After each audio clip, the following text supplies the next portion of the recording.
Au nom du Père, qui, Papa, qui solo kele lokelo, du Fils, dit Papa, Dialungana Kengani, et du Saint-Esprit, dit sa divinité, Tata Kimmangu Kiangani, le chef spirituel et le représentant légal de cette nouvelle manière de vécu des humains sur Terre, le kimbanguisme, donc la nouvelle civilisation qui est partie depuis la date du 6 avril 1921 par le truchement de lui-même, la première disposition de l'esprit de vérité sur Terre, Papa Simon Kimbangu, 1er 1887.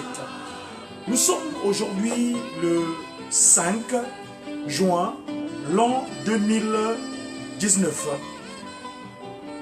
On est à la veille d'un grand événement, le grand événement dans le cadre de cette nouvelle civilisation qui est le kimbanguisme. La date, c'est la date du 6 juin. Vous savez que, pour votre information, pour ceux qui ne le savent pas, en 1921, Tata Simon Kimbangu, le 6 avril, commença son action de restauration de l'humanité dans son état premier, c'est-à-dire de remettre l'humain dans les dispositions qu'il avait prévues à la création. Mais le fait que cet humain fut victime d'une corruption, c'est-à-dire victime des mauvais dires, eh ben, ces mauvais dires, ce qu'on appelle nous aujourd'hui, ces mauvais dires, c'est une pratique nkadiampembanique. Le premier humain sur Terre, notre ancêtre Kakambuki, était victime de pratiques de Nkadiampemba. Donc la pratique Nkadiampembanique s'est perpétuée depuis notre ancêtre premier Kakambuki, dite Adam, et finalement jusqu'à la date fatidique où l'humain, par le processus initié par Tata Kimbangu, de demander le pardon, l'égarement de notre ancêtre premier Kakambuki, dit Adam.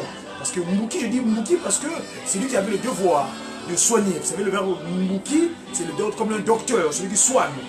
Buka, le verbe Buka. Il a le devoir de soigner l'humanité. Mais le fait qu'il ait suivi, qu'il a failli dans les sentiments issus des pleurs, des gestuels de son épouse Ève, et cette dernière d'ailleurs, Ève Kakankenge, qui était victime de séduction issue de Shaitan Nkadiampemba, donc Satan, notre collaborateur dans les cieux, mais venu sur terre, bouffu d'orgueil, il chercha à s'autoproclamer le prince de ce monde. D'ailleurs, d'où le mot monde, comprenez le mot monde, faites le revers du monde, ça devient démon.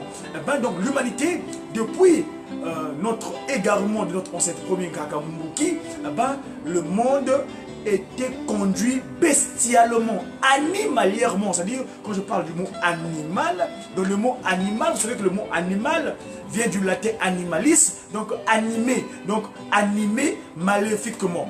Le 6 avril 1921, Tata Simon Kimbangu commença de la part de notre Seigneur Jésus-Christ, parce que le Christ dira à Nazareth, en Judée, il dit, il est mieux que je parte.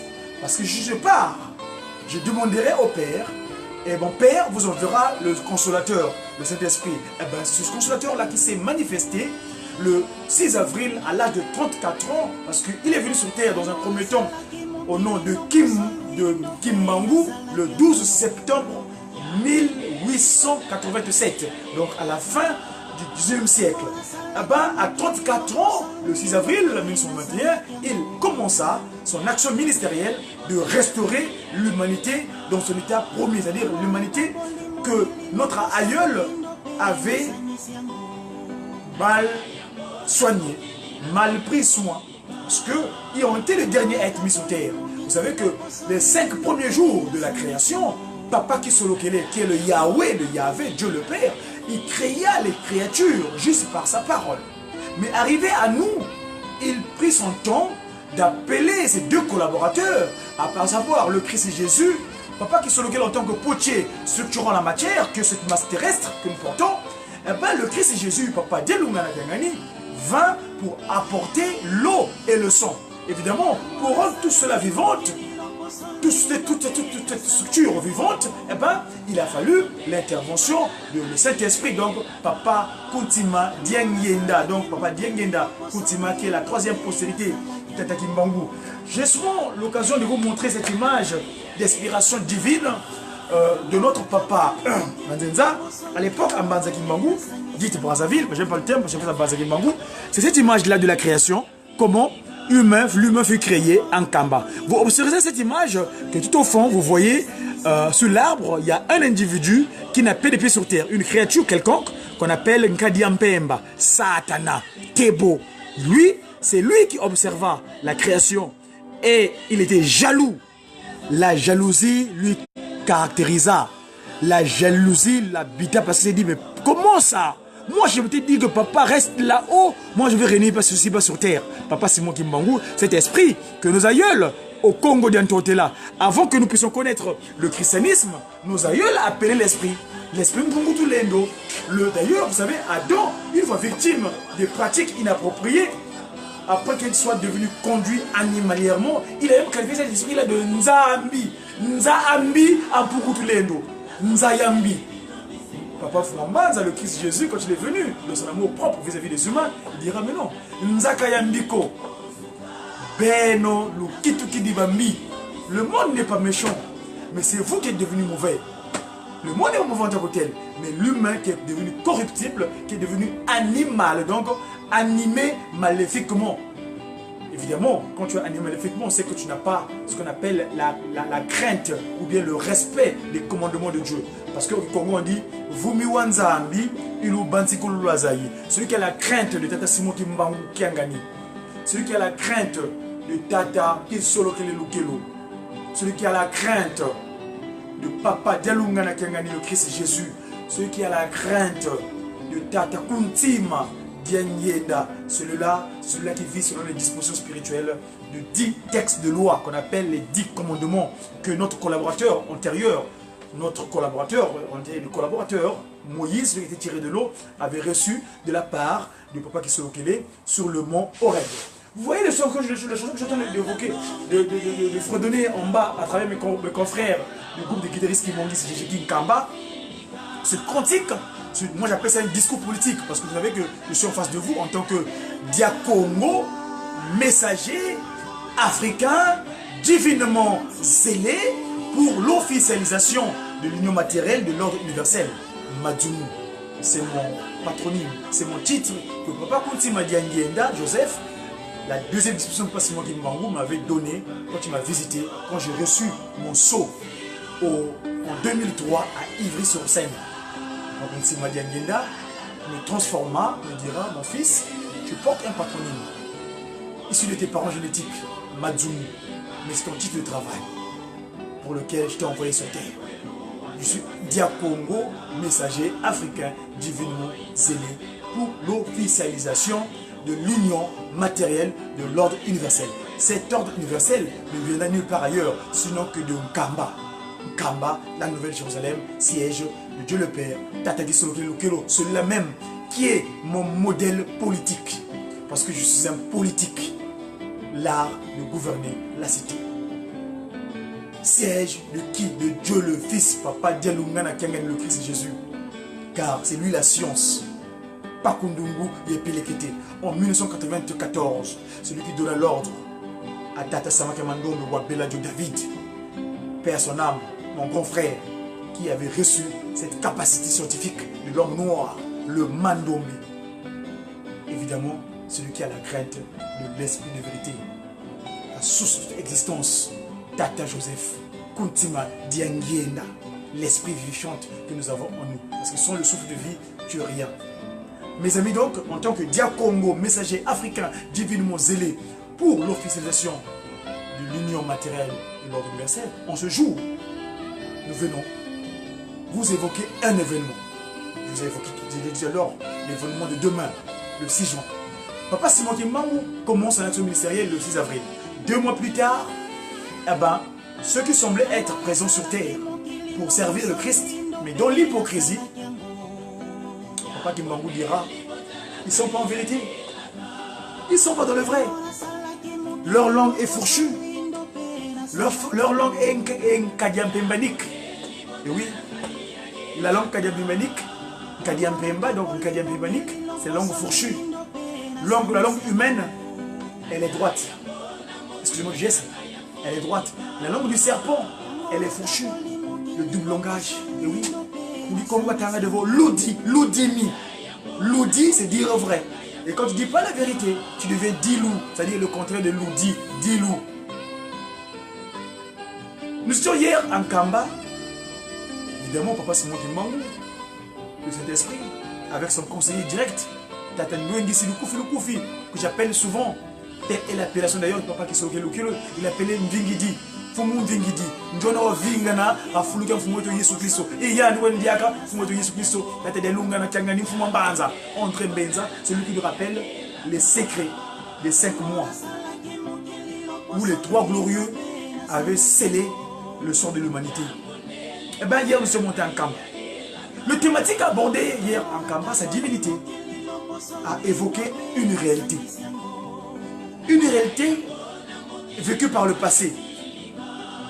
Vous savez, on dit souvent au Congo, vous, Nsokia Baboui di Moussouka, Reningangu, c'est-à-dire le Malafouché, qui tombe le matin, prévient, donne la précaution aux autres qui viendront le soir de faire attention quand tu vas grimper sur l'arbre, sur le palmier. Eh bien, cette divinité hier a pris son temps de nous évoquer une situation. Ici, j'ai mon support de travail, qui est la Sainte Bible, mais la mienne est en Kikongo. J'appelle le volume, ce volume-là. Pourquoi volume? Parce que c'est un document d'inspiration trinitaire. Vous savez, quand on parle en surface, en matière physique, quand on parle du volume, on fait état en mètres cubes. M plus 3. Alors, c'est le fait d'un individu qu'on appelle Jacob. Qui est Jacob? C'est fort. Ce monsieur, Jacob, d'ailleurs, je vous dis tout de suite en entrée, c'est que quand on parle des 2 nations sur terre, la pigmentation naturelle, Ndombe, et la pigmentation humaine qui est venue après, par erreur, parce que c'est comme ça que j'appelle ça. Les autres nations sur terre sont venues sur terre par erreur. Si Papa Kimbangu, si notre ancêtre premier Kakambuki n'avait pas commis la maladresse d'écouter Shaitan, l'humanité entière serait que africaine, c'est-à-dire nommée. Mais suite à l'égarement de notre aïeul, il y a eu d'autres peuples qui sont venus après. Eh bien, dans la façon sur terre, bibliquement parlant, on nous évoque souvent de ce qu'on appelle des peuples Ndombe, qualifiés de noirs, et des peuples outre Ndombe, c'est-à-dire qu'ils ne sont pas Ndombe, qu'on appelle outre-Afrique. Dans le peuple outre-Afrique, c'est les Alba, qu'on appelle les Blancs. Vous savez que le mot blanc, ça vient d'origine latine. En latin, blanc veut dire Alba. Et Alba veut dire albinos. Et albinos en Congo, on appelle ça Mfundi. Autrement dit Ndundu. J'aimerais bien vous faire état de ce élément, mais vous savez, mon document sacré est en Kikongo. Allez lire dans le livre de mon ancêtre, enfin mon collaborateur, parce que c'est ainsi, tiré de l'eau, Moïse, dans son premier livre qu'il avait écrit, Genèse, on appelle souvent Genèse, mais comment on dit Kanotuku, le livre des commencements. Dans son chapitre 28, du premier verset jusqu'au 22. Là-bas, on nous évoque de la fuite de Jacob. Jacob, c'est un enfant gémillaire, c'est-à-dire ici de jumeaux, de leurs parents Isaac et Rebecca. Le premier-né sur terre, c'est moi, le nommé, l'Africain, Esau. Mais, dans le ventre de leur mère, ils se battaient. Il y avait un combat qui va sortir en premier. Celui qui sortira en premier, c'est nous, le nommé. Vous remarquez que je ne dis pas noir. Parce que moi, le terme noir ne me correspond plus. J'étais noir à un moment donné de l'histoire de l'humanité. Mais jusqu'à la date du 24 décembre 1992, date à laquelle le Christ Jésus, Papa Dialungana, avait accepté le péché de notre ancêtre premier. Notre ancêtre premier, Kakamouki, Papa Dialungana le Christ, l'une des émissions principales de ce seconde venue, qui consistait à remettre l'homme dans son état premier. Et donc, c'est le 24 décembre 1992, Papa Dialungana accepta le pardon de notre ancêtre premier, Kakamouki, Adam. Et donc, moi, depuis cette date, je ne suis plus noir. Si tu me qualifies de noir, je suis désolé, je suis Ndombé. Parce que dans Ndombé, ce n'est pas noir. Ndombé, qui vient du verbe Ndombele, c'est-à-dire ceux qui demandent. Je suis un peuple déiste. Je demande. Et je demande à qui? À sa divinité. Tata Simon Kimangou, qui est mon père créateur. Mon père qui m'a envoyé ici-bas sur terre afin de l'accompagner dans cette action de restauration. Parce que nous sommes disciples de sa divinité, Tata Simon Kimangou, dans le cadre des médias. Qui m'ont dit? Les médias qui? Dans le monde média qui? Médias, c'est les messagers pour une évangélisation divinement inspirée des actions de cette divinité de la Simon Kimangou Kangani. Donc le Kimongisme. Voilà. Et donc, c'est de ce cas de cette mission-là que nous venons parfois en face de vous pour vous évoquer ces événements. Alors je dis tantôt que il y a ce qu'on appelle l'égarement de notre ancêtre. Donc moi je suis plus noir. Je suis Ndombé, mais pas noir. Je suis plus objet de peu de valeur. Parce que la démarche de 30 ans qu'il a fait en prison, la démarche de 34 ans d'enseignement non-stop, la démarche d'actualité telle qu'il est actuellement en Kamba, ben, ce n'est plus ces discours antérieurs. Non, fini. Non, non, fini. Moi, je suis Ndombé, je ne suis pas noir. Alors, qu'est-ce qui se passe? Jacob, et là où vous irez tout à l'heure, si pas moi qui le permet, je vous mettrai peut-être la vidéo ou l'audio du rencontre de d'hier en Kamba. Dimanche, Lukandele, dans le saint temple de Nkamba, sa divinité avait évoqué l'acte de Jacob. Mais Jacob, c'est ce jumeau qui usurpe le droit de naissance. C'est-à-dire, il usurpe la bénédiction que leur père veut donner à l'aîné, Kaka Esau, donc mon ancêtre à moi Ndombé. Et Jacob qui est l'Européen, donc outre-Afrique. Tout ce qui est outre-Afrique, c'est ce qu'on appelle la descendance de Jacob. Et Jacob,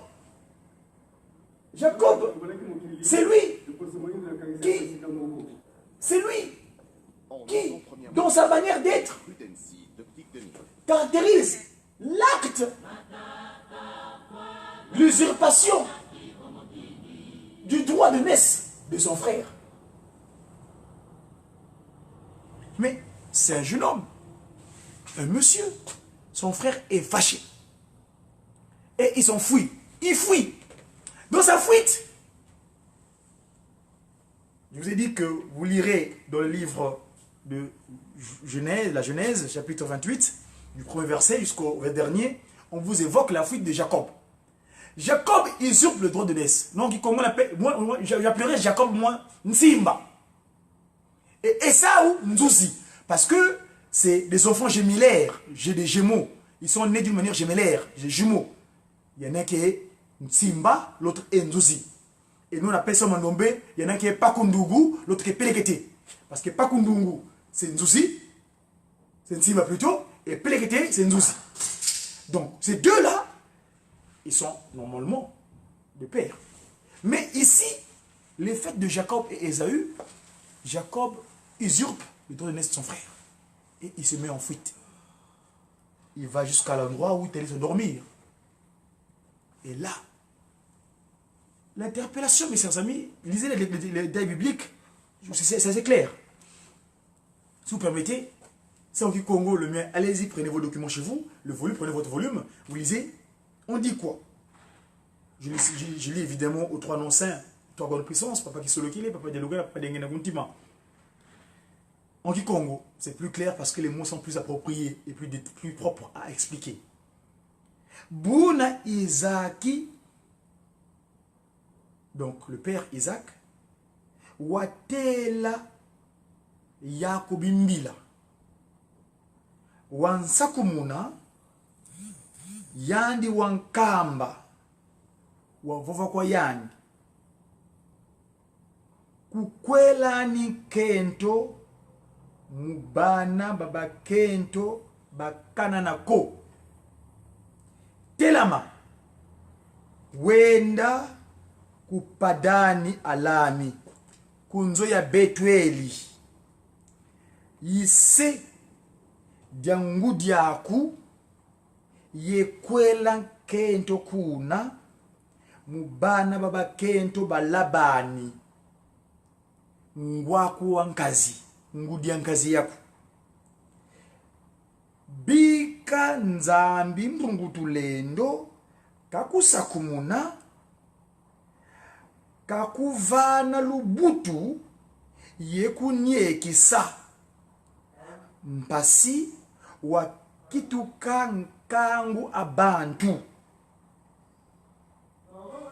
Bika kakuvana lusakumunu lwa abalami yekwangeye yekwankunaku mpasi wavwa ntia sila nzambi kwa abalami yiwenina kinzenza bwabu. Mes amis, le tome est imparti, je ne vais pas pouvoir continuer la lecture, mais dès les lire dans ce qui se passe dans le détail en français, dans vos langues que vous avez à vous. Ici, il s'agit de Jacob, cet usurpateur, ce Ntsimbala qui tient le talent de son grand frère. Papa Kimbangu dit, dans le chant dont je vous ai évoqué tout à l'heure, j'étais en train de fredonner tout à l'heure, à travers mes confrères de Jujeki Manza Kimbangu, là-bas, le cantique dit, quand j'ai créé l'humanité, j'avais voulu au départ que les autres se réjouissent avant. C'est moi qui l'ai voulu ainsi. C'était la volonté divine.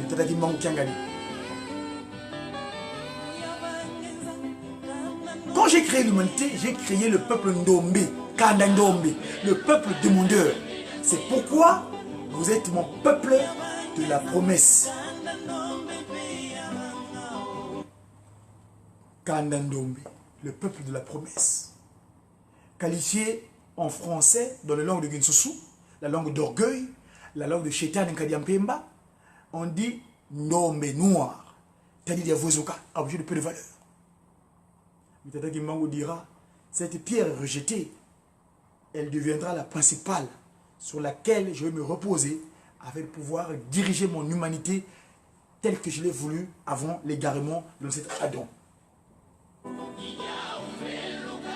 C'est pourquoi vous êtes mon peuple de la promesse. Quand j'ai mis en place cette humanité entière, j'ai rassemblé mon peuple en Afrique. En Afrique, l'Afrique. Quand j'ai créé l'humanité entière, je l'ai mis en Afrique. Afrique, mon terroir. C'est moi qui avais voulu au départ que les autres se réjouissent avant. Mais vous aurez le trois quarts. Et le trois quarts, qu'est-ce qui se passe avec Jacob?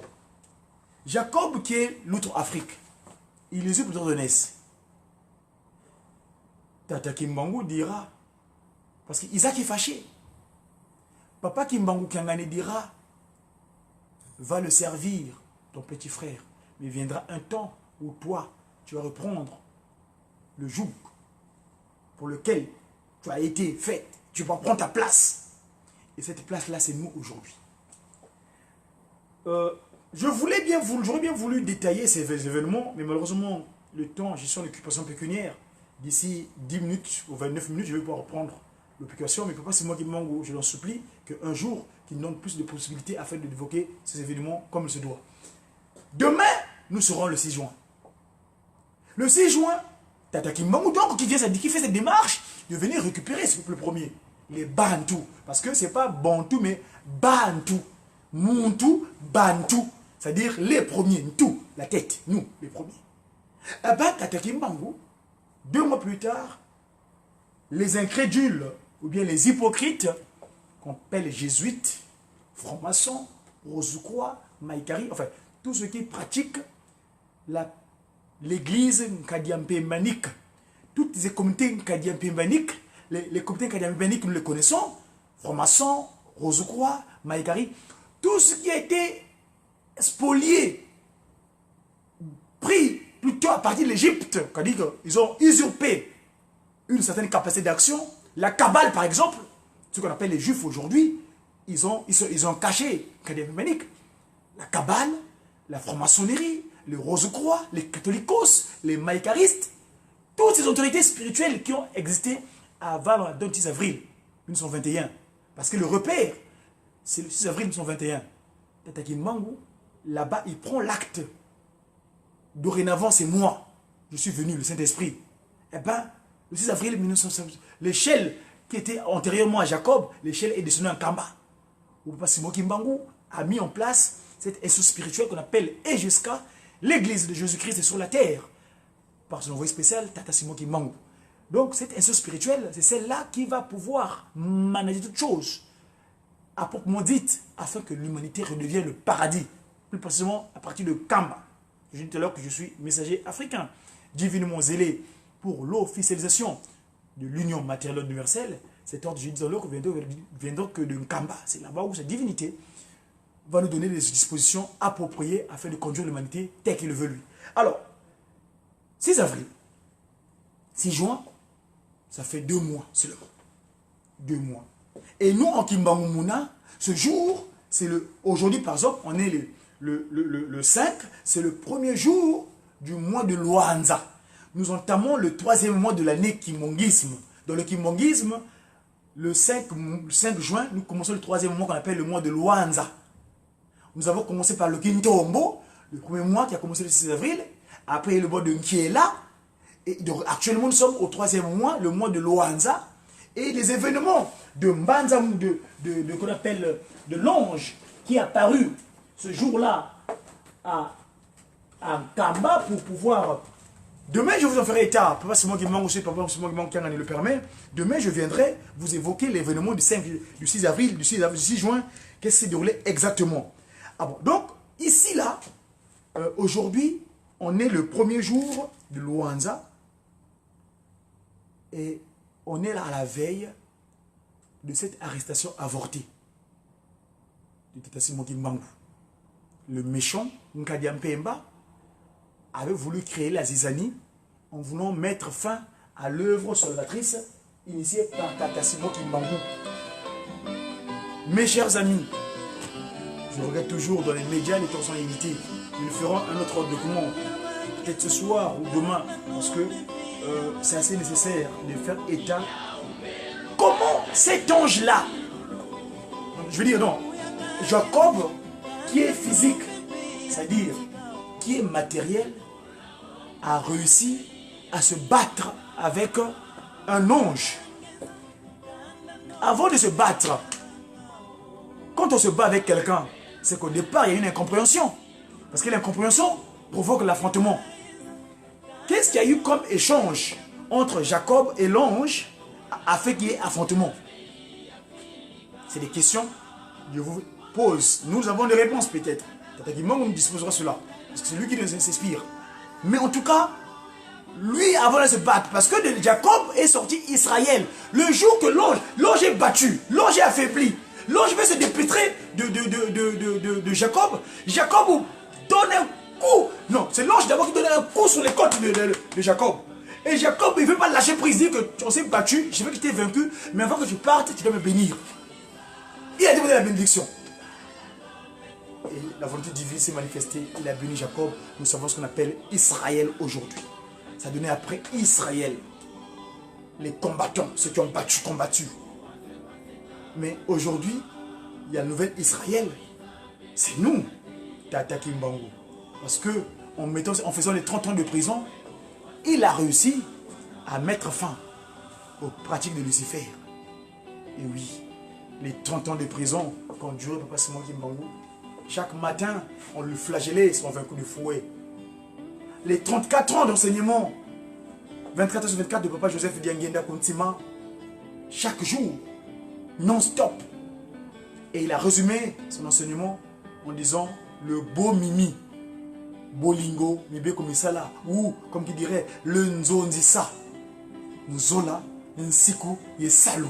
Le nzondisa qui nous a légué comme héritage afin de confondre Shaitan et de remettre l'ordre qu'il a voulu et aujourd'hui qui s'exécute à travers ce que sa divinité, Papa Simon Kimbangu Kiangani nous demande. Parce que l'amour sincère et véritable vis-à-vis de nos semblables, le respect commandement scrupuleux, le respect scrupuleux des 10 textes de loi, Exode 20 à 17, et le bon Dieu par le travail, surtout en portant l'accent. Et là, je veux rendre hommage aux séraphins qui sont montés en Kamba. Demain, c'est le grand jour que j'appelle les séraphins, c'est les musiciens de la fanfare kimonguiste, ceux qui jouent, qui glorifient Dieu à travers leur souffle de vie. La fanfare kimonguiste, ce sont eux qui glorifient Dieu le Saint-Esprit à travers les instruments qu'on appelle les instruments avant. Voilà mes amis, ce que je tenais à vous faire partager en ce jour spécial. Si Papa Simon Kimbangu le permet, demain, nous serons encore de nouveau ensemble pour vous relater les événements qu'on appelle les événements du 6 juin. Comment s'est avorté ces événements de Manza Nkamba Yerusalemi quand on a voulu arrêter Tata Simon Kimbangu. Merci une fois de plus. Désolé de pouvoir quitter le studio pour me rendre à l'occupation pécuniaire. Merci une fois de plus de votre disposition. S'il y a des remarques, allez sur mon compte Wenda Kubatele Dia Congo, c'est-à-dire Godi Diakongo @hotmail.com, ou bien mon téléphone, vous faites le plus 33 7 69 59 79 84, le chiffre 9 07 69 59 79 84. Vous me contacterez pour vos remarques. Et merci une fois de plus. Tolobaka, nous disions, tutanga de veau, yé beto bien. Et beto bien. Kadi, tena, yé tata Kimbangu Kiangani. J'ai qui?